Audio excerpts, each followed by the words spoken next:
Representative Gallego.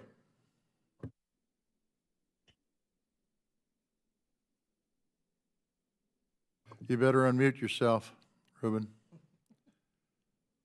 No, the host has to unmute me. I liked it better muted, but go ahead. Yeah, you and a lot of other people in Arizona. Mr. Marshall, in your testimony, you discussed the fact that while disabled Black and Latino veterans use VA services disproportionately, there are still inequities in their access to care. In your opinion, what is the single most important step Congress can take to close that gap? I don't know if there's a single most important, but I will let Mr. Reese reply to that. We'll take the top three then. Well, I do believe that you got to know the information. And right now, as COVID showed us that there was disparities throughout care in the system, not a deliberate attempt to do that, but the reality was, once you looked at the information, you came to that conclusion. So I think better research, understanding, and again, that research and understanding has to take in the diversity of the veterans population as it exists today. Not the past, but how we're delivering care today and who can get the access to those care and benefits and what the deliverables are in the form of outcomes.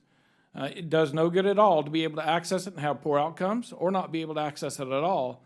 So the only way we can put the whole package together, are they getting what they need in a timely manner, in a quality manner, and having favorable outcomes, is to make sure we've got the data behind it, the research behind it. Thank you. I also want to thank the DAV for endorsing my bill, the Restore Veterans Compensation Act, and thank your legislative team for its help in making sure veterans receive their full VA disability payments. Our bill would end the practice of forcing veterans to pay back their administrative separation pay before they receive VA disability benefits. Can you expand a little bit by why it's harmful to deduct benefits from veterans who qualify for VA disability? I will yield again to Mr. Reese.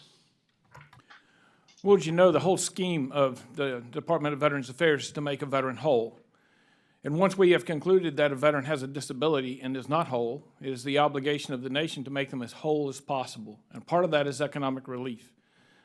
Economic relief in the form of financial payments to offset their industrial impairments caused by their injuries or disease.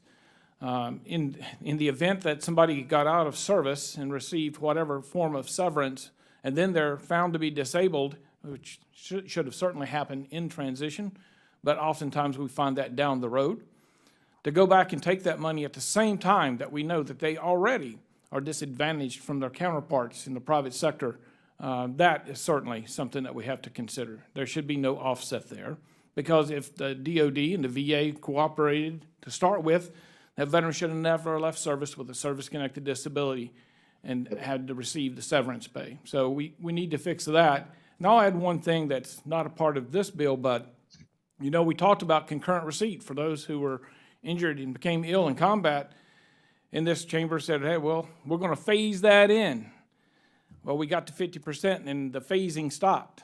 So, you know, the phased in approach just is not really delivered for our nation's veterans. So we've got to do better. Thank you. I yield back.